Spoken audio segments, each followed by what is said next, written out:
ശതാബ്ദി ആഘോഷിക്കുന്ന ഷാഹുൽ ഹമീദ് സാറിനെ അദ്ദേഹത്തിന്റെ ഗുരു നവതിയുടെ നിറവിലെത്തിയ മുരളി സാറ് ഏറെ സ്നേഹത്തോടെ ആദരിക്കുന്നു.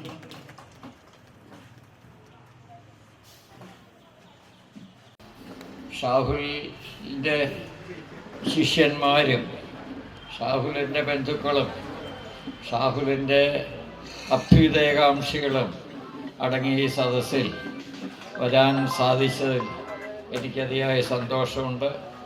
ഇവിടെ ഷാഹുലിനെ സംബന്ധിച്ച പറഞ്ഞപ്പോൾ ഷാഹുലിൻ്റെ 1000 പൂർണ്ണയന്ത്രനെ കണ്ട ആഘോഷമാണ് ഇവിടെ നടക്കുന്നത്.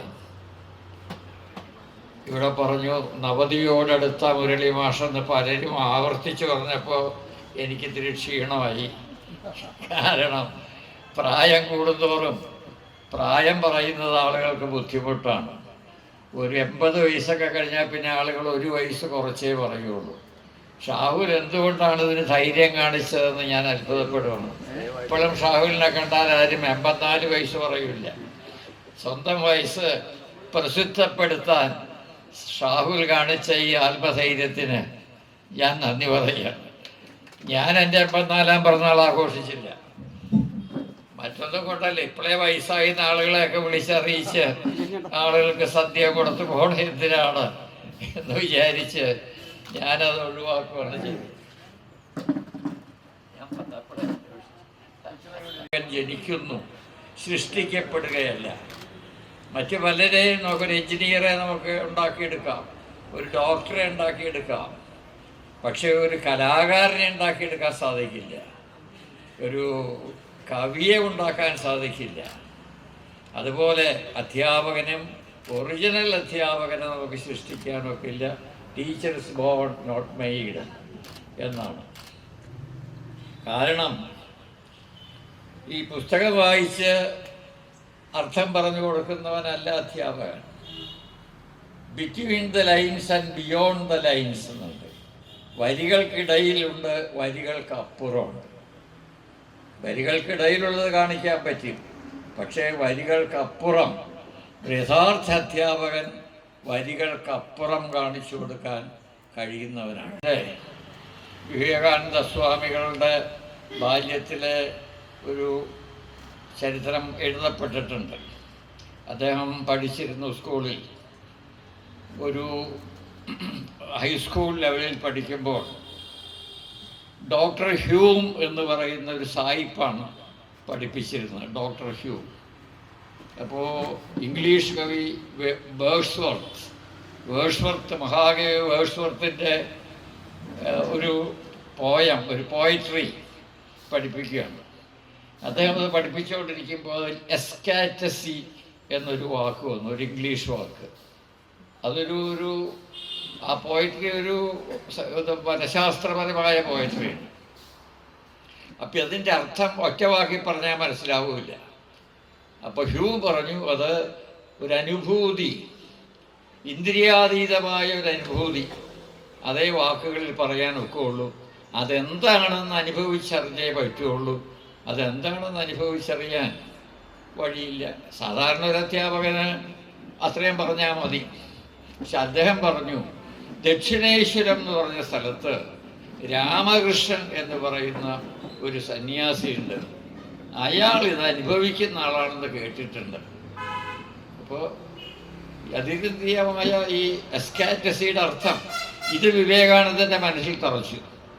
വിവേകാനന്ദൻ അടുത്ത ഉടക്ക ദിവസം അവിടെ ചെല്ലുകയും ശ്രീരാമകൃഷ്ണനെ നേരിട്ട് കാണുകയും പരിചയപ്പെടുകയും ചെയ്തു. അതൊരു വലിയ ഗുരുശിഷ്യ ബന്ധത്തിലേക്കാണ് വളർന്നത്. ശ്രീരാമകൃഷ്ണൻ ചില സമയത്ത് അങ്ങോട്ട് അബോധാവസ്ഥയിലാകും, മനസ്സൊന്നും ഉണ്ടാവില്ല, അദ്ദേഹം മരിച്ച പോലെ കിടക്കുന്ന ഒരവസ്ഥ. ആ സമയത്ത് അദ്ദേഹത്തിൻ്റെ മനസ്സ് അതീന്ദ്രിയമായ ആനന്ദത്തിൽ അഭിഷിക്തമാകുകയാണ് ചെയ്യുന്നത്. അപ്പം അങ്ങനെ അതനുഭവിക്കാനുള്ള അവസരം കിട്ടി. അങ്ങനെ ഒരു വലിയ ഗുരുശിഷ്യ ബന്ധത്തിൻ്റെ തുടക്കമായി വിവേകാനന്ദൻ ലോകപ്രസിദ്ധനായി. അതൊക്കെ ആ സായിപ്പിൻ്റെ ഒരു വാക്കാണ്. ഇത് ദക്ഷിണേശ്വരത്തെ ഒരാൾ, അതാണ് യഥാർത്ഥ അധ്യാപകൻ. നമ്മുടെ അബ്ദുൽ കലാം, ഡോക്ടർ അബ്ദുൽ കലാം രാമേശ്വരത്ത് ഒരു പാവപ്പെട്ട കുടുംബത്തിൽ ജനിച്ച, പാവപ്പെട്ട മാതാപിതാക്കൾക്ക് ജനിച്ച അതിദരിദ്രനായ ഒരു കുട്ടിയായിരുന്നു. ചെറുപ്പത്തിൽ പത്രം വിറ്റ് ആണ് അദ്ദേഹം ഉപജീവനം നടത്തിയിരുന്നത്. സ്കൂളിൽ ചെല്ലും, പഠിക്കും. അവിടെ ക്ലാസ്സിൽ അദ്ദേഹത്തിന് ശ്രീരാമകൃഷ്ണ അയ്യർ എന്നൊരു പട്ടരാണ് ക്ലാസ് എടുത്തിരുന്നത്. സ്വാമി വിമാനത്തെക്കുറിച്ചൊരിക്കൽ ക്ലാസ് എടുക്കേണ്ടി വന്നു.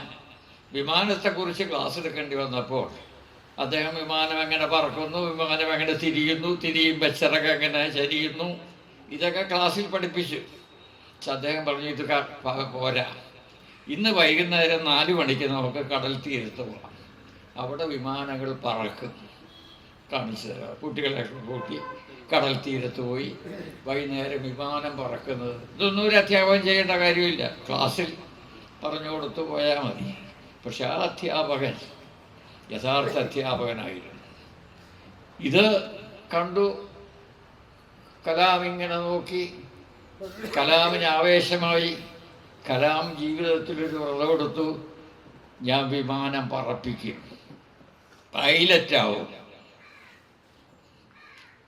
ഗുരുവിനോട് ഹൈസ്കൂൾ ക്ലാസ് കഴിഞ്ഞപ്പോൾ ഒന്ന് ചോദിച്ചു, നീ ഞാനെന്ത് പഠിക്കണം? നീ എയറോനോട്ടിക്സ് പഠിക്ക്, അപ്പോൾ വിമാനശാസ്ത്രത്തെക്കുറിച്ചുള്ള പഠനമാവും. അതിൽ ഗ്രാജുവേഷൻ കഴിഞ്ഞു, പൈലറ്റാവാൻ പോയി. നീ പൈലറ്റാവണം എന്ന് പറഞ്ഞപ്പോൾ ഗുരു ചിരിച്ചു, നീ പോ. കാരണം കലാമിൻ്റെ ശാരീരിക സ്ഥിതി നമുക്കറിയാം. കലാം ടെസ്റ്റ് എഴുതി, ആദ്യം ടെസ്റ്റ് എഴുതണം, ഫസ്റ്റ് റാങ്ക്. പൈലറ്റ് ടെസ്റ്റിൽ 1ാം റാങ്ക്. 1ാം റാങ്കുകാരന് ഇൻ്റർവ്യൂവിന് വിളിച്ചൊരു ബോർഡുണ്ട്, 5 പേര് അടങ്ങിയ സെലക്ഷൻ ബോർഡ്. അവർ ഇയാളെ കണ്ടപ്പോഴേ ചിരിച്ചു, ഇയാളാണോ പൈലറ്റാവാൻ? ശാരീരിക പരീക്ഷയെ തോറ്റുപോയി. വളരെ ദുഃഖം തോന്നി. വന്നു ഗുരുവിൻ്റെ അടുക്ക്, എനിക്ക് പൈലറ്റ് സെലക്ഷൻ കിട്ടിയില്ല.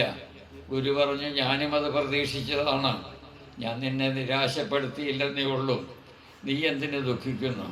വിമാനത്തിൻ്റെ അപ്പുറത്തേക്ക് പറക്കാൻ നിനക്ക് കഴിയും, അത് പറപ്പിക്കാനുള്ള ശ്രമം. നീ എയറോനോട്ടിക്സിൽ ഉപരിപഠനത്തിന് പോകും.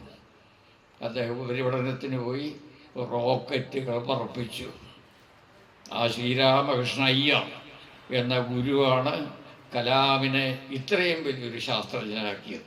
ഞാൻ പറയുന്നത്, അപ്പോൾ ഒരു ഗുരു എന്ന് പറഞ്ഞാൽ, യഥാർത്ഥ അധ്യാപകൻ എന്ന് പറഞ്ഞാൽ വളരെ അപ്പുറത്ത് നിൽക്കുന്ന ഒരാളാണ്. അത് അംശം എനിക്കൊക്കെ അതിൻ്റെ ഒന്നും ഒരംശം കിട്ടിയിട്ടില്ല. ഇത്തിരി കിട്ടിയത് 2 മഹാഗുരുക്കന്മാരുടെ കീഴിൽ പഠിക്കാനെത്തു. ഒന്ന് പ്രൊഫസർ സാനു, മഹാരാജാസ് കോളേജിൽ 3 കൊല്ലം സാനു മാഷിൻ്റെ ക്ലാസ്സിൽ പഠിക്കാൻ ഭാഗ്യം കിട്ടി. ഡോക്ടർ ലീലാവതി ടീച്ചർ ഇപ്പോഴും ജീവിച്ചിരിപ്പുണ്ട്. സാനു മാഷ് 2 മാസം മുമ്പ്, ഒരു 3 മാസം മുമ്പ് കാലഗതി പ്രാപിച്ചു. പിന്നെ സാക്ഷാൽ സുകുമാർ അഴീക്കോട്. ഷാഹുൽ എൻ്റെ ക്ലാസ്സിലെ പഠനം കഴിഞ്ഞ് BA, പിന്നെ പ്രൈവറ്റായി മലയാളം BA പാസ്സായി. മൂത്ത കുന്നത്ത് ട്രെയിനിങ്ങിൽ വരുമ്പോൾ എൻ്റെ മഹാഗുരുവാണ് അവിടെ, സാക്ഷാൽ സുകുമാർ അഴീക്കോട്. ഭാഗ്യം ചെയ്ത ആളാണ് ഷാഹുൽ. അഴീക്കോടിൻ്റെയൊക്കെ ക്ലാസ്സിൽ പഠിക്കുക എന്ന് പറഞ്ഞാൽ ജീവിതത്തിൽ കിട്ടുന്ന ഏറ്റവും വലിയ ഭാഗ്യമാണ്. ഇനി ഞാൻ ദീർഘിപ്പിക്കുന്നില്ല, ഇവിടെ ഒരുപാട് പേര് പറയാനുണ്ടെന്ന് പറഞ്ഞു. ഒരു ഗുരുവിന് കിട്ടുന്ന ഏറ്റവും വലിയ സന്തോഷം എന്താണെന്നറിയാമോ? ഗുരു പഠിപ്പിച്ച ഒരു ശിഷ്യൻ ഒരു വലിയ നിലയിലെത്തും, ഗുരുവിനേക്കാൾ വലിയ നിലയിൽ. സാധാരണ പെരുന്തച്ഛൻ കോംപ്ലക്സ് എന്നുണ്ട്. പെരുന്തച്ഛൻ്റെ കഥ അറിയാമല്ലോ. മകൻ അച്ഛനേക്കാൾ വലുതായി, അച്ഛൻ അസൂയ തോന്നി. അച്ഛൻ മുകളിലും മകൻ താഴത്ത് വരുന്ന മകൻ പറഞ്ഞു, അച്ഛൻ മോത്തായം കയറ്റിക്കോ, മിനിക്ക് പണി ഞാൻ നടത്താം. അപ്പം തന്നെ തോന്നി, ഇവൻ പറയണോ എന്നോട്? കൊട്ടാരത്തിൽ ചെന്നപ്പോൾ തമ്പുരാൻ പറഞ്ഞു, മകനോടാലോചിച്ച് ഭംഗിയാക്കണം പന്തൽ. എന്തിന് ഞാൻ അവനോടാലോചിക്കണം? അസൂയ ഉളിയിട്ട് മകനെ കൊല്ലുകയത് നിങ്ങൾക്കറിയാക്ക സാർ. അതിന് പെരുന്തച്ഛൻ കോംപ്ലക്സ്. അതില്ലാത്തൊരു വർഗം അധ്യാപകരാണ്. അധ്യാപകൻ തൻ്റെ ശിഷ്യൻ തന്നെക്കാൾ വലുതായാൽ സന്തോഷിക്കുകയുള്ളൂ. എന്നിട്ട് പറഞ്ഞു നടക്കും അവൻ എൻ്റെ ശിഷ്യനാണ്. ഇപ്പം ഞാൻ പലരോടും പറയും ഷാഹുൽ എൻ്റെ ശിഷ്യനാണ്. അത് പറയുമ്പോൾ എനിക്കൊരു അഭിമാനമാണ്, എനിക്കൊരു മോശമല്ല. ഞാൻ കവിതയൊന്നും എഴുതിയിട്ടില്ല, അങ്ങനെ പുസ്തകങ്ങൾ എഴുതിയിട്ടില്ല. പക്ഷേ ഷാഹുൽ 1000 സുമനോഹരമായ നാടകഗാനങ്ങൾ എഴുതി എൻ്റെ കയ്യിൽ ആ പുസ്തകമുണ്ട്. അതുപോലെ ഇന്ദുഗോപം ആ കാസറ്റ് എനിക്ക് കൊണ്ടുവന്ന് തന്നിട്ടുണ്ട്. മിക്കവാറും ഷാഹുലിൻ്റെ എല്ലാ പുസ്തകവും എൻ്റെ ഒരു ചെറിയ ലൈബ്രറി ഉണ്ട്, എനിക്ക് അവിടെയുണ്ട്. അപ്പോൾ ഒരു ശിഷ്യൻ വളരുമ്പോൾ അത് കണ്ട് സന്തോഷിക്കാനുള്ള ഒരു മനസ്സ്, അതാണ് എന്നെ ഇങ്ങോട്ട് അടുപ്പിച്ചത്. മാത്രമല്ല ആ ഗുരുവിനെ ഓർക്കുന്നൊരു ശിഷ്യനും കൂടിയാണ് ഷാഹുൽ. സാധാരണ എന്നെ ഒന്നും ഓർക്കേണ്ട കാര്യമില്ല. നാളെ മന്ത്രിമാരും മഹാരഥികളും ഷാഹുലിൻ്റെ മീറ്റിംഗ് വരുവാണ്. അവരോടൊക്കെ താരതമ്യപ്പെടുത്തുമ്പോൾ ഞാൻ ഒന്നുമല്ല. പക്ഷേ ആ ഗുരു എന്ന സ്ഥാനത്ത് ഗുരു പൂർണിമ എന്നിന്നത്തെ നാമം, ഇതൊക്കെ ഏറ്റവും മനോഹരമായിരിക്കുന്നു. ഗുരുത്വപൂർണം, ഗുരുത്വം ഒന്നുണ്ട്, അതെല്ലാവർക്കും കിട്ടൂല. ഗുരുത്വമുള്ള ആളാണ് ഷാഹുൽ, അവരെ ജീവിതത്തിലെത്തൂ. ഷാഹുലിനെ സംബന്ധിച്ചിടത്തോളം എനിക്കുള്ള ദുഃഖം, ചില ആളുകൾ എത്രയൊക്കെ പ്രയത്നിച്ചാലും ഒരു പരിധി വിട്ടുയരില്ല. ചിലരങ്ങനെയല്ല, ചുട്ടൊഴുക്ക സാധനങ്ങളിലൂടെ, നിസ്സാര സംഗതികളിലൂടെ വളർന്ന് പേരും പ്രസിദ്ധിയൊക്കെ ഉണ്ടാകും. വാസ്തവത്തിൽ സിനിമാ രംഗത്ത് ഏറ്റവും നല്ല ഗാനങ്ങൾ രചിച്ച ഷാഹുൽ ദേവരാജൻ മാഷെ പോലെ അതുപോലെയുള്ള മഹാരഥികളെ ഒപ്പം നിൽക്കേണ്ട ഒരാളാണ്. എനിക്ക് ഈ സിനിമാ ഗാനങ്ങളൊക്കെ കേൾക്കുമ്പോൾ, റേഡിയോ ഉണ്ട് വീട്ടിൽ, അത് കേൾക്കുമ്പോഴൊക്കെ ഞാൻ ഓർക്കും, ഇതിൽ ഷാഹുലിൻ്റെ ഒരു ഗാനം വരുന്നില്ലല്ലോ. ആ സ്റ്റാൻഡേർഡ് അതിനപ്പുറമുണ്ട് ഷാഹുലിന്. പക്ഷെ ചിലർക്ക് അവിടെയൊക്കെയാണ് പറയുന്നത് ഭാഗ്യം എന്നൊരു ഘടകം ജീവിതത്തിൽ വലുതാണ്. പാഞ്ചാലി ഈ ഒരു കുന്തിദേവി കല്യാണം കഴിച്ച ഈ പാട്ടവന്മാരുടെ വിവാഹം കഴിഞ്ഞ് പാഞ്ചാലി വന്ന് നിന്നപ്പോൾ കുന്തിദേവി അനുഗ്രഹിക്കുന്നത് ഭാഗ്യവന്തം പ്രസൂയത മാ ശൂരം മാച പണ്ഡിതം. നീ ഭാഗ്യവാന്മാരായ മക്കളെ പ്രസവിക്കുക, ശൂരന്മാരെയും പണ്ഡിതന്മാരെയും അല്ല. ഭാഗ്യം ഒരു വലിയ ഘടകം. വാസ്തവത്തിൽ മഹാഭാരത യുദ്ധം പാണ്ഡവന്മാർ ജയിച്ചത് ഭാഗ്യം കൊണ്ടാണ്. ഇല്ലെങ്കിൽ എതിർചേരി നിസ്സാരന്മാരൊന്നും ആയിരുന്നില്ല. ചിലർക്ക് ഈ ഭാഗ്യം വല്ലാതെ അനുഗ്രഹിക്കും. എനിക്കെപ്പോഴും ഷാഹുലിനെ കാണുമ്പോൾ തോന്നുന്നത് അതത്രയും ഷാഹുലിനെ അനുഗ്രഹിച്ചില്ല. ഇവിടെ ഒന്നും നിൽക്കേണ്ട ആളല്ല ഷാഹുൽ. അതുകൊണ്ട് ഇതിലുമൊക്കെ അപ്പുറത്ത് എത്താനുള്ള എല്ലാ കഴിവുകളുണ്ട്. ഷാഹുലിൻ്റെ ഗാനങ്ങൾ നിരന്തരം നമ്മുടെ റേഡിയോയിലും അതിലുമൊക്കെ വരേണ്ടതാണ്. പക്ഷെ അങ്ങോട്ട് എത്താത്തത് ഭാഗ്യം എന്നൊരു ചിഹ്നം ഒരിത്തിരി കുറഞ്ഞതാണ് എന്ന് തന്നെ ഞാൻ വിശ്വസിക്കുകയാണ്. എനിക്ക് വളരെ സന്തോഷമുള്ളത്, എൻ്റെ ക്ലാസ്സിലിരുന്ന് പഠിക്കുന്ന കാലത്തെ ഷാഹുൽ എഴുതിയിരുന്നു. ഞങ്ങളുടെ കൊച്ചി TD BTS 1963 ആരംഭിച്ചതാണ്. 63 അതിൻ്റെ ആരംഭിച്ചത്. 64 ഷാഹുൽ പഠിക്കാൻ വന്നത്. 63 അവിടെ ശിഷ്യനായിരുന്ന മണിയപ്പൻ മാഷ് വന്നിട്ടുണ്ട്. ഞാൻ ഒരുമിച്ച് ഷാഹുലിൻ്റെ പരിപാടിയല്ലേ വരാം. 64 ഷാഹുൽ പഠിക്കാൻ വന്നത്. മണിയപ്പൻ മാഷ് നിസ്സാരനല്ല. ഞങ്ങളുടെ പെൻഷനേഴ്സ് യൂണിയൻ്റെ വൈസ് പ്രസിഡൻ്റായിരുന്നു. എറണാകുളം ജില്ലയുടെ ഇപ്പോൾ കമ്മിറ്റി മെമ്പറാണ്, ബ്ലോക്ക് സെക്രട്ടറിയാണ്. മാത്രമല്ല സാമൂഹ്യ സാംസ്കാരിക രംഗങ്ങളിൽ പള്ളുരുത്തി നിറഞ്ഞു നിൽക്കുന്ന ആളാണ്. എൻ്റെ ഗുണം എൻ്റെ ശിഷ്യനാണ്, എൻ്റെ സന്തത സഹചാരിയാണ്. പള്ളുരുത്തിൽ എനിക്ക് എന്താവശ്യമുണ്ടോ മണിയപ്പം എന്ന് പറഞ്ഞാൽ മതി, കാര്യം നടന്നിരിക്കും. അതൊക്കെയാണ് ഒരു ഗുരുവിന് കിട്ടുന്ന മഹത്വം. ഷാഹുല് അങ്ങനെ അല്ലാഞ്ഞിട്ടല്ല, ഷാഹുല് പക്ഷേ ഇത്തിരി ദൂരെയായിപ്പോയി. ഷാഹുൽ ഇവിടുന്ന് എങ്കിലും എന്ത് പരിപാടി ഇവിടെ ഉണ്ടെങ്കിൽ എത്രയോ തവണ ഈ അമ്മയുടെ ആഹാരം ഞാനിവിടെ വന്ന് കഴിച്ചിരിക്കുന്നു. എനിക്ക് വേണ്ടി പ്രത്യേകം ഭക്ഷണം തയ്യാറാക്കും. ഞാനൊരു വെജിറ്റേറിയൻ ആയതുകൊണ്ട് എനിക്ക് വേണ്ടി ഇവർ പ്രത്യേകം ഭക്ഷണം തയ്യാറാക്കി എനിക്ക് തന്നിട്ടുണ്ട്. അതൊക്കെ ഞാൻ ഓർക്കുകയാണ്. വന്നപ്പോഴേ ഞാൻ അന്വേഷിച്ചതാണ് കാണാനായിട്ട്. വളരെ സുന്ദരവും സ്നേഹപൂർവവുമായൊരു ദാമ്പത്യം ആണ് ഇവരുടെ ജീവിതത്തിൽ നോക്കാൻ കാണുക. ഷാഹുലൻ്റെ ഏതൊരു പുരുഷൻ്റെയും വളർച്ചയിൽ ഒരു സ്ത്രീ പുറകിലുണ്ടാകുമെന്ന് പറയും. വാസ്തവത്തിൽ ഷാഹുലൻ്റെ ഈ വളർച്ചയിൽ തീർച്ചയായും ഈ മഹതി നല്ല പങ്ക് വഹിച്ചിട്ടുണ്ട് എന്ന കാര്യത്തിൽ സംശയമില്ല. തീർച്ചയായിട്ടും അതൊരു മഹത്തായ കാര്യമാണ്. ഇപ്പം എനിക്ക് വളരെ സന്തോഷമുണ്ട്. കാരണം ഞാൻ ഏറ്റവും സന്തോഷിക്കുന്നത് എൻ്റെ ശിഷ്യനെ കൊല്ലങ്ങൾക്ക് മുമ്പ് TDBTS പഠിപ്പിച്ചപ്പോൾ അന്ന് ഞങ്ങളുടെ ഗാനം ഒരു കാലത്തെ ഒരു പ്രഭാത അസംബ്ലി ഉണ്ട്. അസംബ്ലിക്ക് ഒരു സ്കൂൾ സോങ് വേണമെന്ന് പറഞ്ഞു. അന്നത്തെ ഹെഡ് മാസ്റ്റർ ഹരിഭട്ട് എന്ന് പറയുന്ന ഒരു ഭയങ്കര ഭട്ടായിരുന്നു അദ്ദേഹം.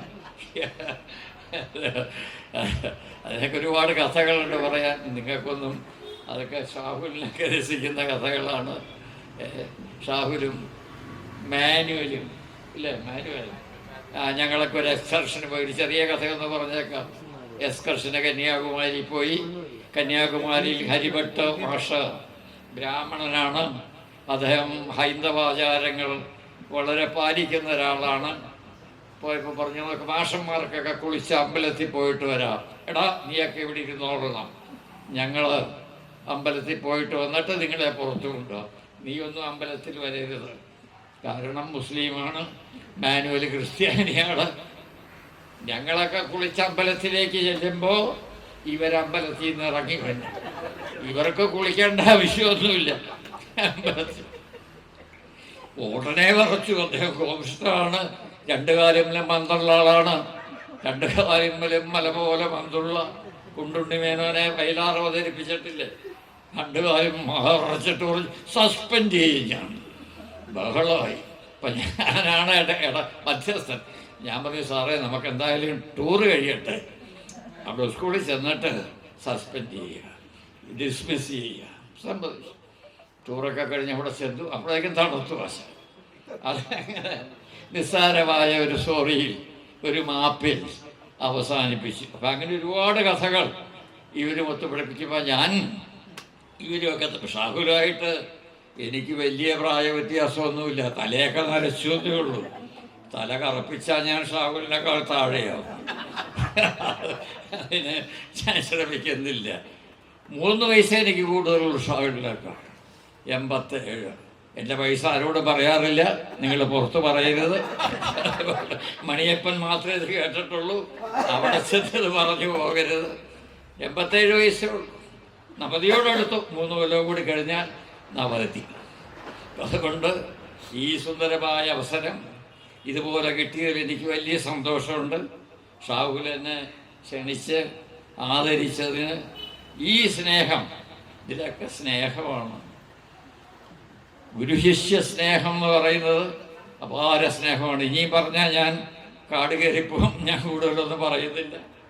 ഈ സമ്മേളനം എൻ്റെ ശിഷ്യൻ്റെ അപാരമായ സ്നേഹത്തിന്, ശിഷ്യനോട്, ശിഷ്യൻ്റെ ആരാധകരോട്, ശിഷ്യൻ്റെ ശിഷ്യന്മാരോട്, എല്ലാവരും ശിഷ്യൻ്റെ